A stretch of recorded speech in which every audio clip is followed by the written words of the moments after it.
त्यातल्या 9 क्षेत्रांमध्ये 18 लोकांना आम्ही पुरस्कार दिले आहेत। ज्यांना पुरस्कार मिळाले आहेत त्यांचे इनोव्हेशन आम्ही इन्क्युबेट करू, त्याला स्टार्टअपमध्ये परिवर्तित करू आणि शेतकऱ्यांना त्याचा फायदा होईल अशा पद्धतीनं आम्ही प्रयत्न करू। मागील वर्षीच्याही ॲग्री हॅकेथॉनमधील जे विजेते होते त्यापैकी 4 प्रॉडक्ट्स आता मार्केटला आले आहेत, 12 अजून मार्केटमध्ये येण्याच्या तयारीत आहेत। यामध्ये माती परीक्षणापासनं, कीड व्यवस्थापनापासनं, पेरणी तंत्रापासनं, कापणी तंत्रापर्यंत प्रत्येक क्षेत्रामध्ये इनोव्हेशन करण्यात आलेलं आहे।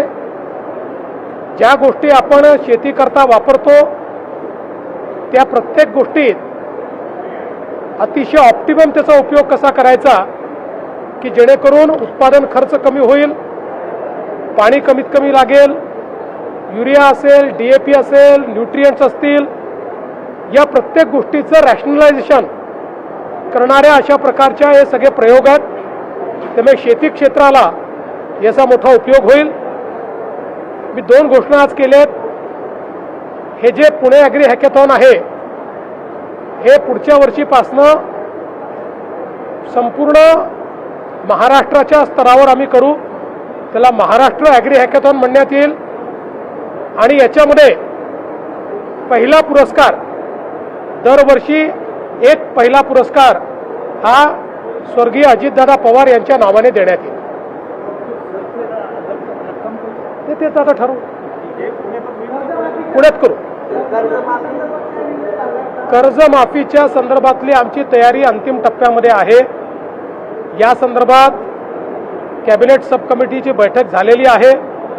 काही अधिकची माहिती आम्ही मागवली आहे, ती आल्यानंतर आम्ही ही प्रक्रिया सुरू करू।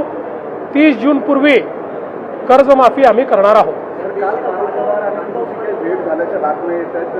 काल मला पार्थ पवार येऊन भेटले। काही 2-3 प्रशासनिक विषय होते, काही राजकीय विषय होते, त्याच्यावर त्यांनी माझ्याशी चर्चा केली। मला असं वाटतं की आम्ही मित्रपक्ष आहोत, त्यामुळे ते मला येऊन भेटणं ही काही फार मोठी बातमी आहे असं मला वाटत नाही। राज्यात कुठलंही ऊर्जा संकट नाही। आपल्याला आवश्यक त्यापेक्षा जास्त ऊर्जा आज आपल्याकडे आहे।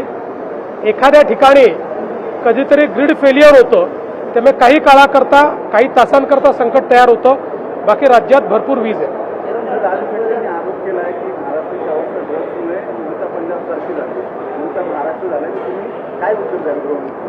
असं आहे की आपल्याला आकडेच या ठिकाणी पाहायला मिळतात।